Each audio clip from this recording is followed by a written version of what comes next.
আল্লাহ নবী হাবিবুল্লাহ পয়গম্বর আদমকে আল্লাহ পাক পৃথিবীর জমিনে রাহমাতাল লিল আলামিন করে আপনার পাঠিয়েছেন।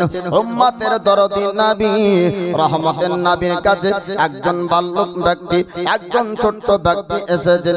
আসার পরে হুজুর, আমি এতিম সন্তান, আমার পিতা পৃথিবীর জমিনে নাই, আমার আব্বা নাই, আমার চেহারা সুন্দর না, তাই পাড়ার ছেলেরা আমাকে ভালোবাসে না, আমাকে তারা কিনতে লাই না, আমাকে তারা ঘুরতে লাই না।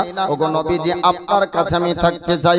আল্লাহর নবী হাবিবুল্লাহ তিনি বললেন, ও জুলাইবিনকে, ওরে জুলাইবিন, তুমি চিন্তা করবে না, টেনশন করবে না, তুমি আমার সঙ্গেই থাকবে, তুমি আমার কাছে থাকবে। এই রকম করে আল্লাহর নবী জুলাইবিন সাহাবীকে আপনার নিলেন। বাল্যকাল থেকে আরম্ভ করে জুলাইবিন সাহাবী রাসূলুল্লাহর কাছে কোরআন ও হাদিস শুনতে শুনতে বড় হয়। জোরে বলুন সুবহানাল্লাহ। আল্লাহর নবী তিনি একদিন বললেন, জুলাইবিন রে, তুমি বাল্যকালকে অতিবাহিত করেছো, যৌবনে এসেছো, তুমি এখন যুবক হয়েছো, তোমাকে বিবাহ করতে হবে, সংসার তোমাকে করতে হবে। জুলাইবিন সাহাবী বললেন, হুজুর, আপনি আমার ব্যাপারটা ভালো জানেন, আমার ঘর নাই, জমি নাই, আমার বাড়ি ঘর নাই, আমার বংশের পরিচয় নাই, আমার পিতামাতার ইন্তেকাল হয়ে গিয়েছে। ওগো নবীজি, কে বা আমায় বিয়ে করবে? আমার সঙ্গে কে বা বিয়ে দিবে? বিবাহ করার জন্য চেহারা লাগবে, বিবাহ করার জন্য অর্থ সম্পদ লাগবে। ওগো নবীজি, আমার ঘর বাড়ি নাই, আমার অর্থ সম্পদ নাই, আমার সঙ্গে কেউ বিবাহ দিবে না, আমাকে কেউ বিয়ে করবে না। আল্লাহর নবী হাবিবুল্লাহ জানিয়ে দেয়, ওরে জুলাইবি, তুমি চিন্তা করো না, টেনশন করো না, আমি নবী বলি তোমার বিবাহ হবে, তুমি একবার রাজি হয়ে যাও। আল্লাহর নবী বলছেন, জুলাইবি, তুমি যৌবনে এসেছো, যুবক হয়েছো, তোমার বিবাহের উপযুক্ত বয়স হয়েছে, তোমাকে বিবাহ করতে হবে। আওয়াজের বক্সের অসুবিধা হচ্ছে নাকি? ঠিক আছে, মানে বক্সের সঙ্গে কাছে একটা মাইক দিলে ভালো হয়, তাহলে বক্সের আওয়াজটা স্লো করলে মাইকের আওয়াজের কোয়ালিটিটা ভালো হয়। তো যাই হোক, তো জুলাইবি সাহাবীকে নবী বলেন, ওগো জুলাইবি, তুমি বিবাহ করার উপযুক্ত হয়েছো, যুবক হয়েছো, যৌবনে এসেছো, তোমাকে বিবাহ করতে হবে। জুলাইবি সাহাবী বলছেন, নবী গো, আপনি তো আমার ব্যাপারে ভালো জানেন যে আমার ঘর নাই, জমি নাই, জায়গা নাই, বাড়ি নাই, আমি কেমন করে বিয়ে করব? আমাকে কে বিয়ে দিবে? কারণ দুনিয়ার মানুষ তো বিয়ে দেওয়ার আগে 7 বার যাচাই করে, তাই না? এমনি যখন ঘটককে বলবে যে কি আমার দাবি নাই, দুবা নাই, কিছু নাই, বিনা দাবিতে বিয়ে দিব বেটা, যখন ঘটক বলবে যে তাহলে অফার তো পেয়েছি, গরিব ঘরে যাই, গরিব ঘরে যেমনই যাওয়া হবে, ছেলে দেখলো বেটির চেহারা, আপনার মেয়ের চেহারা ভালো, ছেলে বললো আব্বা পছন্দ, তো যে ছেলে মানুষ কি বুঝতে, কি বুঝেছিস, আমি একবার যাবো না? ও যাওয়ার পরে ওর চোখ আর নিচে থাকবে না, চারি সাইডে থাকবে। আর চায়ের দোকানে বসার পরে বলবে জমি কবে গেছে, ঘর বাড়ি সব কিছু জানার পরে সব দেখলো মেয়ের ঠিক আছে, কিন্তু আর অর্থ সম্পদ নাই, গরিব। বাড়িতে আসার পরে বলে যে কি মেয়ের নাক বোচা দেবী হবে। তো আদৌ যদি অন্তরে এরকম নিয়ত থাকে যে আপনার বেটার বিয়ে দিবেন, দাবি করবেন না, পণ নেবেন না, তাহলে একজন ধনী ব্যক্তি গরিব ঘরের বেটি নিয়ে আসবে। জোরে বলুন সুবহানাল্লাহ। কাঁধে কাঁধে মিললো, তারপরে বিয়ে দিবেন। বাপের একটাই বেটি, 6 বিঘা জমি আছে, চাইলেও পাবেন, না চাইলেও পাবেন, এর নাম বিনা দাবি না। আল্লাহর নবীর সাহাবা হযরত জুলাইবি বললেন, হুজুর, আমার তো ঘর নাই, বাড়ি নাই, আমার জমি নাই, জায়গা নাই, আমার টাকা পয়সা নাই, আমাকে মদিনাবাসীরা ঘৃণা করে, আমাকে কেউ সম্মান করে না, আমাকে ইজ্জত করে না। আপনার সমাজে আপনি দেখতে পাবেন, পয়সাওয়ালা যদি মানুষ হয় তার আপনার ইজ্জত হবে, পয়সাওয়ালা যদি মানুষ হয় তার সমাজের কথার দাম থাকবে। আপনার আখলাক চরিত্র আপনার যতই সুন্দর হোক না কেন, যদি আপনার সম্পদ না থাকে, আপনার টাকা পয়সা না থাকে, চাকরি যদি না করতে পারেন, আপনার যদি ধনীর সমর্থন না থাকে, আপনাকে সমাজে জায়গা দিবে না, আপনাকে সমাজে প্রাধান্য দিবে না। প্রাধান্য সমাজের কাছে ওই ব্যক্তি পাবে যে দুনিয়ার অর্থওয়ালা হবে। এটা ঠিক বললাম না ভুল বললাম? দাড়ি রেখেছে, 5 ওয়াক্ত নামাজ পড়েছেন, তবু আপনার ইজ্জত করবে না। আজ বলতে আফসোস লাগে, আমাদের মসজিদের সেক্রেটারি দেখবেন 1 ওয়াক্ত নামাজ পড়বে না, সভাপতি বানিয়েছে তাকে যে আপনার নামাজ পড়ে না, মাদ্রাসার কমিটি আপনার নামাজ পড়বে না, মসজিদের কমিটি আপনার নামাজ পড়বে না। মুসলমান সমাজে জায়গা তারাই পায় যারা আপনার অর্থ বলা হয়। জুলাইবি নামক সাহাবীকে মদিনাবাসীরা ইজ্জত করত না, মদিনাবাসীরা সম্মান করত না। আপনার জুলাইবি বললেন, হুজুর আমার অর্থ নাই হিসাবে আমাকে কেউ ইজ্জত সম্মান করে না, কেবা আমার সঙ্গে বিয়ে দিবে, কেবা তার বেটিকে আমার হাতে দিবে। আল্লাহর নবী বললেন, জুলাইবি রে আমি জানি তোমার বিবাহ হবে, শুধু বিবাহ না ওরে জুলাইবি সুন্দর রমণীর সঙ্গে তোমার বিবাহ হবে, তুমি একটু রাজি হয়ে যাও। আল্লাহর নবীকে আল্লাহ পাক পৃথিবীর জমিনে আপনার পাঠিয়েছেন, আপনার কিয়ামত পর্যন্ত যা ঘটবে দুনিয়ার বুকে আল্লাহ পাক আমার নবীকে জানিয়েছেন। জোরে বলুন সুবহানাল্লাহ। মা কানা ওয়া মা ইয়াকুলের খবরদাতা নবী, আপনার অতীতে যা ঘটেছিল আল্লাহ পাক আমার নবীকে জানিয়েছেন, আগামী কিয়ামত পর্যন্ত যা ঘটবে আমার নবীকে আল্লাহ পাক আপনার জানিয়েছেন।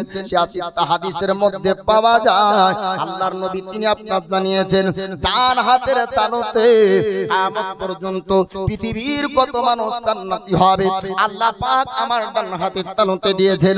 কিয়ামত পর্যন্ত দুনিয়ার কত মানুষ জাহান্নামী হবে আল্লাহ পাক আমার বাম হাতের তালুতে তাদের নাম পরিচয় দিয়েছে। জোরে বলুন সুবহানাল্লাহ। ও নবীকে আল্লাহ পাক আল্লাহ তাআলা গায়বের সংবাদ আপনার নবী বানিয়েছেন, ইলমে গায়ব আতাই আল্লাহর নবী হাবিবুল্লাহ গায়বের আপনার জ্ঞান জানতেন।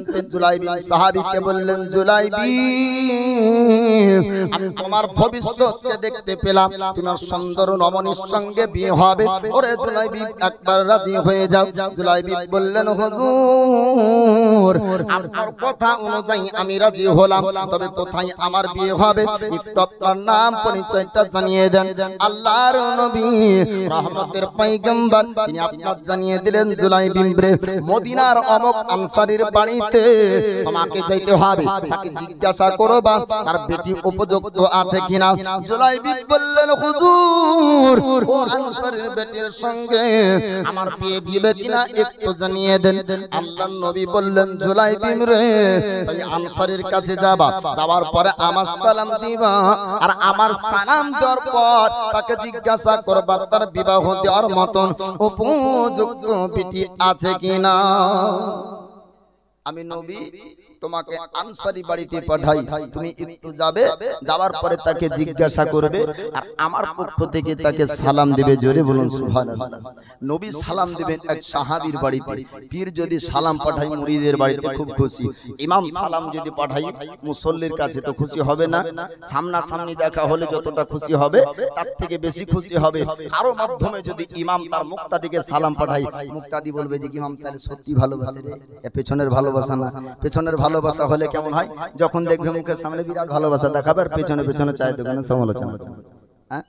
আর প্রকৃত ভালোবাসা কি?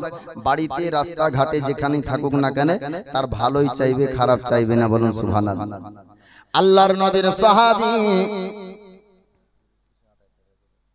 আল্লাহর নবীর সাহাবী জুলাইবি বললেন, হুজুর আপনি যেটা বলবেন সেটাই হবে।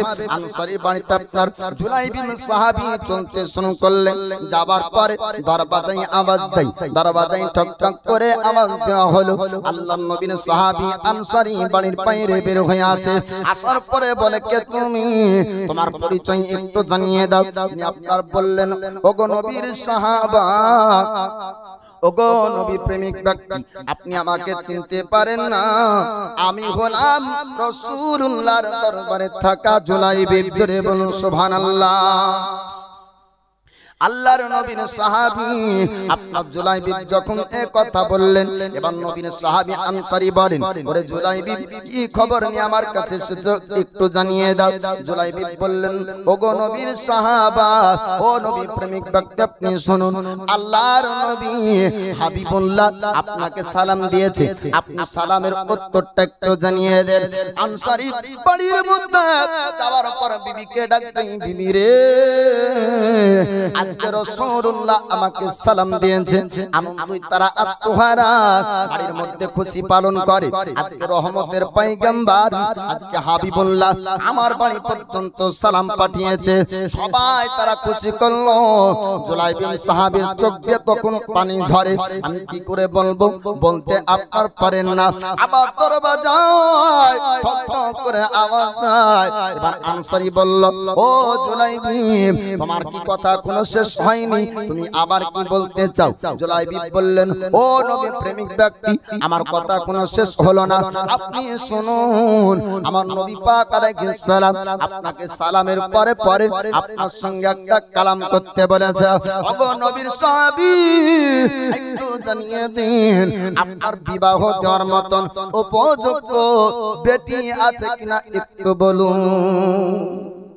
আপনার বেটি বিবাহ দেওয়ার মতন যুবতী বেটি আছে কি একটু জানিয়ে দেন। জুলাইবিব সাহাবী যখন একথা বললেন, নবীর সাহাবী আনসারী বলেন, ও জুলাইবিব রে আমার বেটির কথা কেন জিজ্ঞাসা করো একটু জানিয়ে দাও, আমার বেটির কথা কেন বলো একটু তুমি বলে দাও, বলে দাও। জুলাইবিব বললেন, ও নবীর সাহাবা আল্লাহর নবী আপনার বেটির সঙ্গে বিবাহের প্রস্তাব পাঠিয়েছে। আনসারী বাড়ির মধ্যে আপনার প্রবেশ করল, বিবিকে ডাকতাই, বিবি রে ও বিবি শোন শোন শোন, আজকে নবীজি কেবল মাত্র আমার ঘরে সালাম পাঠায়নি, আল্লাহ নবী বিবাহের প্রস্তাব শুদ্ধে পাঠিয়েছে, বিবাহের প্রস্তাব পর্যন্ত পাঠিয়েছে। বিবি আর স্বামী দুজনেই খুশি যে নবী রহমতের নবী বিবাহের প্রস্তাব দিয়েছেন, আনন্দ আত্মহারা। রহমতের নবী আল্লাহর নবীর খবর যখন শুনলো সাহাবীরা তো পাগল। এবার দয়ার নবী মায়ার নবীর খবর শুনে খুশি করে, আর জুলাইবিব সাহাবীর দুই চোখ দিয়ে আবার পানি ঝরে যায়। আবার দরবাজায় আওয়াজ তৃতীয়বার। আনসারী বলল, ওগো জুলাইবিব আমাকে আবার কেন ডাক দাও, আমাকে কেন আবার ডাক দাও, দরবাজায় কেন বারবার আওয়াজ হয়? জুলাইবিব বললেন, ও নবীর সাহাবী আমার কথা কোনো শেষ হয়নি, আর একটা তৃতীয় কথা আপনাকে শুনতে হবে। আল্লাহর নবীর সাহাবী আনসারী বললেন, জুলাইবিব রে এখনো কথা শেষ হলো না, আর কি বলতে চাও? নবী আর কি জানিয়েছে একটু শুনিয়ে দাও। জুলাইবিব বললেন, ওগো আনসারী সাহাবী আপনি শুনুন শুনুন, আল্লাহর নবী আপনার বাড়িতে বিবাহের প্রস্তাব দিয়েছে, আপনি এই বিবাহের প্রস্তাবে রাজি আছেন কিনা একটু বলুন। আপনার আনসারী সাহাবী বললেন, নবীর প্রস্তাবে আমি কেন রাজি হব না? জুলাইবিব সাহাবীর অন্তরে একটু আশ্বাস হলো, যদি এমন নাম ব্যবহার হয় তবে হয়তো রাজি হয়ে যাবে। জুলাইবিব বললেন, ও নবীর সাহাবী ওগো আনসারী আপনি শুনুন শুনুন, আপনি আনন্দ আত্মহারা কিসের জন্য আমি জানি না, তবে বিবাহের প্রস্তাব কার জন্য পাঠিয়েছে আপনি কি একটু শুনবেন না? আনসারী বলল, কার জন্য? আমি তো রাসূলুল্লাহর কথা চিন্তা করেছি। এবার জুলাইবিব বললেন, না নবীর জন্য না, আমার রাসূলুল্লাহ আমি জুলাইবিব আমার জন্য বিবাহের প্রস্তাব পাঠিয়েছে। ও নবীর সাহাবী ওগো আনসারী আপনি রাজি হবেন কিনা একটু আপনি জানিয়ে দেন। আনসারী বলল, জুলাইবিব রে তোমার পরিচয় সম্পর্কে মদিনাবাসী সবাই জানে, তুমি বাপ মা হারা সন্তান, তোমার বাপের পরিচয় নাই, তোমার মায়ের পরিচয় নাই, তোমার বংশের কোনো পরিচয় নাই। মদিনাবাসীরা তোমাকে ইজ্জত করে না, মদিনাবাসীরা তোমাকে সম্মান করে না। ওরে জুলাইবিব যখন তুমি নবীর দরবারে যাও, তুমি নিজের চপ্পলগুলা ভালো পাই দিতে পারো না, নিজের লেবাসগুলা ছিঁড়া ফাটা জামা পরিধান করে থাকো, নিজের থাকার জায়গা নাই, তুমি আমার বেটিকে কেমন করে বিয়ে করবে একটু বলো। জুলাইবি চোখের পানি ঝরিয়ে তিনি আপনার বলতে থাকলেন, ও গো নবীর সাহাবী, আমি রাসূলকে যখন এ কথা বললাম, আল্লাহর নবী হাবিবুল্লাহ আপনার বেটির সঙ্গে আমার বিবাহ ঠিক করেছে। জুলাইবিবের কথা শুনে এবার আনসারী বাড়ির মধ্যে আপনার প্রবেশ করলো। বাড়ির মধ্যে যাওয়ার পর বিবিকে আবার ডাক দেয়, বিবি রে, আমরা আনন্দ করলাম, আমরা খুশি হয়ে গেলাম নবীর বিবাহের প্রস্তাব শুনে, কিন্তু সংসদ এমন একজনের জন্য বিবাহের প্রস্তাব পাঠিয়েছে যার থাকার নিজস্ব কোনো জায়গা নাই। স্বামী স্ত্রী দুজনেই অমর, এমন একজনের সঙ্গে বিবাহ ঠিক করেছে যে তার নিজেরই থাকার জায়গা নাই, আর আমার বেটির বিয়ে ওর সঙ্গে দিবে। কিন্তু আমার নবীর সিদ্ধান্তের মধ্যে কোনো ভুল থাকবে না, জোরে বলুন সুবহানাল্লাহ। আর বেটির বাপ আখলাক, চরিত্র, সততা, গুণ ব্যবহার দেখে ছেলে পছন্দ করেন। কি চাকরি করে, বাড়ি কেমন, ঘর কেমন, ব্যবসা বাণিজ্য আছে না নাই। ছেলেরা, ইয়ং ছেলে যারা যুবক, তাদেরকে যদি আমরা বলি যে ভাই দাড়ি রাখো, নামাজ পড়ছো, বলছে মৌলভী সাহেব বিয়েটা করতে দেন তারপরে দাড়ি রাখতে বলি। এ বলে না, বিয়েটা আগে করতে দেন পরে দাড়ি রাখায়। কেন? দাড়ি রাখলে মেয়েরা পছন্দ করবে না। কিন্তু পুরুষের চেহারার সৌন্দর্য দাড়িতে, জোরে বলুন সুবহানাল্লাহ। কিন্তু দাড়িওয়ালা সমাজে পছন্দ করে। আর দাড়িওয়ালা পছন্দ করবে না, দাড়িওয়ালা পছন্দ করবে লাভ পেয়ে যে কি কার কত অর্থ আছে, দিয়ে বিয়ে দেওয়ার পরে বলবে মৌলভী সাহেব একটা তাবিজ দেন। কেন? বেটি আমার সুখে নাই, রোজ ঝগড়া হয়, জামাই মারে, নেশা করে আসে, জিয়ে খেলে আসে। তো তখন তো তাবিজের দরকার হতো না যদি প্রথমেই সৎ ছেলে কিনা একটু জানতেন, জোরে বলবেন না সুবহানাল্লাহ। সৎ যদি ছেলে হয়, দিন মজুরি যদি খাটে, তবু তার সঙ্গে বিয়ে দিন, আপনার বেটি সুখে থাকবে। দোতলাতে সুখ ভরা নাই বাপ, সুখ আছে তার গুণ ব্যবহারের মধ্যে, বলুন সুবহানাল্লাহ। আল্লাহ নবীর সাহাবী জুলাইবিবের চোখে আপনার পানি ঝরে যায়। অর্থ নাই, সম্পদ নাই, টাকা পয়সা আপনার নাই, তার জন্য জুলাইবিবকে আপনার পছন্দ করতে চাই না। এবার আনসারী স্বামী স্ত্রীর মধ্যে বাড়ির ভিতরে আপনার কথা হয়। বিবি স্বামীকে বলল, স্বামী গো, আমাদের বেটির বিবাহ এমন ঘরে দিব না যার থাকার জায়গা নাই, অর্থ সম্পদ নাই, টাকা পয়সা নাই। আপনি রাসূলুল্লাহকে গিয়ে বলেন আমরা পছন্দ করব না, পছন্দ করব না। বাড়ির মধ্যে তার বেটি ছিল আল্লাহর নেককারী বান্দি, একবার জোরে বলুন সুবহানাল্লাহ। বেটি আসার পর বলল, আব্বা জান, আপনি কার প্রস্তাবে ওয়ামাত হচ্ছেন, একটু ভাবনা চিন্তা করুন। আমার নবীর মধ্যে কোনো ভুল হতে পারে না, নবীর মধ্যে, নবীর সিদ্ধান্তের মধ্যে কোনোদিন ত্রুটি থাকতে পারে না। আমার নবীর থেকে পছন্দ আর দুনিয়ার ভালো কে করবে? ওগো আব্বা জান, আমার নবীর পছন্দ খারাপ হবে না, নবীর সিদ্ধান্ত ভুল হবে না। আব্বা জান, আপনি নবীর প্রস্তাবে রাজি হয়ে যান, জোরে বলুন সুবহানাল্লাহ। সুন্দর চেহারার অধিকারী বেটি, তিনি আপনার বললেন, আব্বা জান, নবীর সিদ্ধান্ত ভুল হবে না, নবীর থেকে পছন্দ আর কে ভালো করবে? ওগো আব্বা জান, আপনি নবীকে দুঃখ দিতে চান, আপনি নবীকে আঘাত দিতে চান, আপনি না নবীর সাহাবী, আপনি তো রাজি হয়ে যান। আনসারী বলেছিল, ওরে বেটি শোন শোন, তার থাকার জায়গা নয়, ঘর বাড়ি নাই, এমন গরিব ঘরে আমি তোর বিবাহ দিব না। সব বাপ মা চাইবে তার বেটি সুখের সংসার করবে, ধনীর ঘরে যে বসবাস করবে, যাবে ভালো ঘরে যদি বিয়ে হয়, বেটি তার সুখে থাকবে। কিন্তু আনসারী বেটি বললেন, আব্বা জান, আমার সুখ বড় ঘরে নাই, আমার সুখ বড় অট্টালিকা বাড়িতে নাই। ওগো আব্বা জান, শুনুন শুনুন, তার আখলাক চরিত্র ভালো হবে, গুণ ব্যবহার যদি ভালো হয়, আমার রাসূলুল্লাহ ব্যবহারটাকে তার দেখে তাকে পছন্দ করেছে। ওগো আব্বা জান, এই জুলাইবিন সাহাবী সম্পর্কে আপনি ভালো জানেন, তিনি বাল্যকাল থেকে নিয়ে আমার নবীর আদর্শ দেখতে আপনার বড় হয়েছে। নবীর আদর্শতে যে ব্যক্তি আপনার বড় হবে, ও ব্যক্তি কখনো খারাপ হতে পারে না। সৈয়দনা হাসান হুসাইন নবীর আদর্শে বড় হয়েছে, আপনার খারাপ হতে পারে না। মুহসিন নবীর আদর্শে বড় খারাপ হতে পারে না। আল্লাহর নবী হাবিবুল্লাহর সম্পর্কে এবার আনসারী বেটি বলল, আব্বা জান আপনি রাজি হয়ে যান, আপনি খুশি হয়ে যান, আমি স্বইচ্ছায় ওই জুলাইবি নামক ব্যক্তিকে বিয়ে করতে চাই। বেটি নিজ ইচ্ছায় বলছে আমি স্বইচ্ছায় বিবাহ করতে চাই। এবার আল্লাহর নবীর সাহাবী আনসারী বললেন, বেটি রে তুই যতই রাজি হোস না কেন আমি এই বিয়েতে রাজি হব না, আমি এই বিয়েতে আমার মত নাই। এবার জুলাইবিন সাহাবী কাঁদতে কাঁদতে রাসূলুল্লাহর কাছে চলে যায়। পিছন থেকে এক রমণীর আওয়াজ শুনতে পাই, ও নবীর সাহাবী জুলাইবি আপনি একটু দাঁড়িয়ে যান, আপনি একটু দাঁড়িয়ে যান, আপনার সঙ্গে কিছুক্ষণ কথা বলবো। এবার আনসারীর বেটি আপনার চলতে শুরু করলেন। পর্দার আড়ালে যাওয়ার পর আপনার জুলাইবির সঙ্গে কথাবার্তা বলেন। ওগো নবীর সাহাবী, নবী পাক নাকে প্রস্তাব পাঠিয়েছে আমার সঙ্গে আপনার বিবাহের। এবার জুলাইবি বললেন, হ্যাঁ হ্যাঁ, আপনার আব্বা তো রাজি হয়নি, আপনার মা রাজি হয়নি, আপনার বাপ মার ওয়ামতে কেমন করে বিয়ে করবেন। এবার আনসারী বেটি বললেন, ও নবীর সাহাবী আপনি কি জানেন না জানেন না রাসূলুল্লাহ নবীর মহব্বতের কাছে বাপ মার মহব্বত কুরবান ধরে বলুন সুবহানাল্লাহ।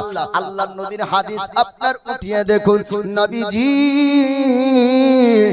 আপনার বলেছেন লা ইউমিনু আহাদুকুম হাত্তা আকুনা আহাব্বা ইলাইহি মিন ওয়ালিদিহি ওয়া বালাদিহি ওয়ান নাসি আজমাইন। দয়ার পয়গম্বর হাবিবুল্লাহ জানিয়ে দেন তোমরা ততক্ষণ পর্যন্ত পূর্ণ মুমিন হতে পারবে না যতক্ষণ না তোমরা তোমার পিতা মাতা সন্তান সন্ততি ধন সম্পদ অপেক্ষা বেশি আমি রাসূল আমাকে ভালো না বাসবে। দয়ার নবী বলেন বাপ মা সন্তান সন্ততি অপেক্ষা বেশি নবীকে ভালোবাসতে হবে। এইদিকে বাপ মার অমত বিয়ে দিতে চাই না। বেটি বলছেন, ওগো নবীর সাহাবী যেই জায়গায় নবীর মত ওই জায়গার বাপ মার অমতেও যাওয়া যায়। জোরে বলুন সুবহানাল্লাহ। এমনি দুনিয়ার মানুষ যদি একমাত্র হয় বাপ মার মত অনুযায়ী সন্তান সন্ততিকে চলতে হবে বাপ, কারণ দুনিয়ার সর্বপ্রথম শিক্ষক শিক্ষিকা হলো তার বাপ মা, সর্বপ্রথম তার মা হলো আপনার তার মাস্টার, শিক্ষা দেয় তাই না, ভাষা শিখায় মা জননী, আপনার আদব শিখায় মা জননী। এবার মাই যদি আদবের মধ্যে না থাকে বেয়াদব হয়ে যায় তাহলে সন্তান কি আর আদব শিখবে? মা যেমন হবে আপনার ছেলেও তেমন হবে। তো আপনার মার কাছ থেকে শিক্ষা পাই, বাপের কাছ থেকে শিক্ষা পাই। দুনিয়ার আমাদের বড় সম্পদ হলো বাপ মা। জোরে বলুন সুবহানাল্লাহ। কিন্তু কোন পরিস্থিতি যদি এমন আসে যে নবীর বিরুদ্ধে হয়ে যাচ্ছে তাহলে সেই জায়গাতে নবীর পক্ষে থাকতে হবে, বাপ মার বিরুদ্ধে হয়ে যায়। বুঝতে পারলেন? যদি বাপ মা বলে যে তোকে এই মত অনুযায়ী চলতে হবে, দেখা গেল ওটা নবীর মত না, তাহলে বাপ মার অমতে চলুন, নবীর মত অনুযায়ী চলতে হবে। কিন্তু দুনিয়ার এমনি মানুষের দিক দিয়ে যদি বিচার করেন তাহলে বাপ মার মতই হলো সঠিক মত। কিন্তু এই জায়গায় বিষয় হলো দয়ার নবী আর বাপ মা। তাহলে এখানে বাপ মার অমতে আনসারী বেটি বিবাহ করতে চাইছে, কারণ এই জায়গাতে আমার দয়ার নবীর মত। নবীর সাহাবী জুলাইবিবকে বললেন, ও জুলাইবিব আপনি চিন্তা করবেন না, টেনশন করবেন না, আপনার সঙ্গে দয়া নবীর কাছে যেতে চাই, আল্লাহর নবীর নূরানী চেহারা দেখতে চাই, নবীর সঙ্গে সাক্ষাৎ করতে চাই, আমি নবীর সঙ্গে কথাবার্তা বলতে চাই। আল্লাহর নবীর কাছে জুলাইবিব সাহাবীর সঙ্গে আসলেন। আমার নবী পাক বললেন, জুলাইবিব কাকে সঙ্গে এনেছো, তার বাপ মা কোথায়? এবার জুলাইবিব বললেন, হুজুর আমি যখন আপনার পক্ষ থেকে তাকে সালাম দিলাম ও ব্যক্তি খুশি হয়ে যায়, আপনার পক্ষ থেকে যখন বললাম বিবাহের প্রস্তাব তাও খুশি হয়ে যায়। হুজুর যখন আমি গরিব জুলাইবি আমার নামটা শুনলো আর তার মনটা খারাপ হয়ে যায়, বিবাহ তো অমত হয়ে গেল, বিবাহ দিতে চাই না, কেননা আমার সম্পদ অর্থ নাই বলে। আল্লাহর নবী বললেন, জুলাইবি রে তবে এই মেয়েকে তুমি কোথায় পেলে একটু জানিয়ে দাও।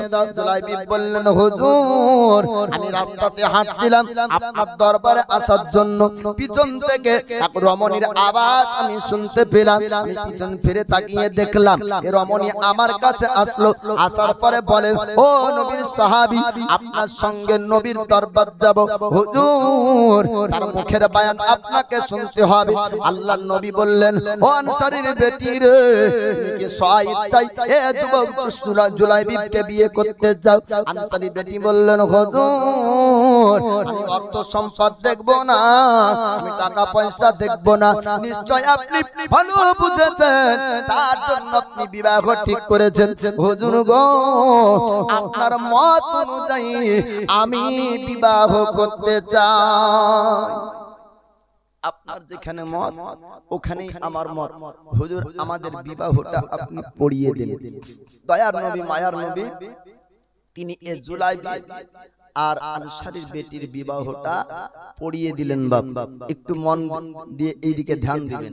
যতটুকু সময় থাকবেন বেকার রাত জেগে লাভ নাই। সমাজকার সমাজ না ভি এক সমঝোতা হে। বুঝে বোঝাটাও একটা বুদ্ধি, যার জ্ঞান নাই সে বুঝবে না। আপনাকে একটা বিষয় বুঝাবো, আপনার মধ্যে জ্ঞান থাকবে বুদ্ধি থাকবে তবেই না বুঝবেন। আর তার মধ্যেও যদি আপনার এদিকে ওদিকে খেয়াল করেন তাহলে ওই খেয়ালই হবে, বুঝবেন না। এর জন্যই তো বলে যে 50 বছর ধরে জীবনী শুনলাম, তো শুনে কি করলে? তাহলে জীবনে কিছু পরিবর্তন হলো না। প্রতিদিন জালসা শুনলাম কিন্তু নিজের জীবনটাই পাল্টালো না। পাল্টাবে কি করে? মানার জন্য শুনি নাকি এমনি শুনি? তো দয়ার নবী মায়ার নবীর সাহাবী জুলাইবিব তিনি বলছেন হুজুর গো আপনি স্ব-ইচ্ছায় এই মেয়ের মত শুনেছেন যে আমাকে বিয়ে করতে চাই, এবার আপনি বিবাহ পড়িয়ে দেন।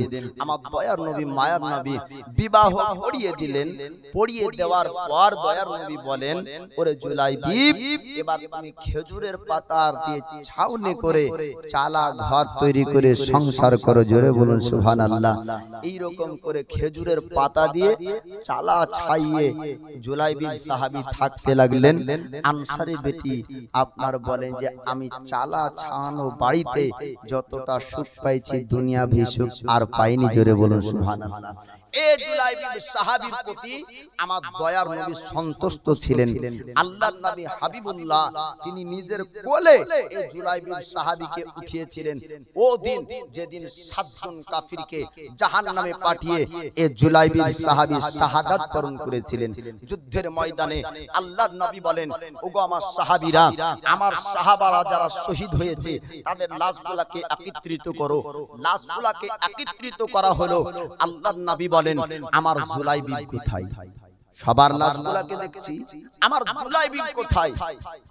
সাহাবীরা সমস্ত জায়গা দেখতে শুরু করলেন, জুলাইবিবকে পাওয়া যায় না। আল্লাহর নবী বললেন সাহাবী একটু লক্ষ্য করে দেখো আমার জুলাইবিবকে পাবে। আজ অনেক জাহান্নামীদেরকে আমার জুলাইবিব জাহান্নামে পাঠিয়েছে, আজ আমার জুলাইবিব জান্নাত যাওয়ার জন্য রেডি। জোরে বলুন সুবহানাল্লাহ।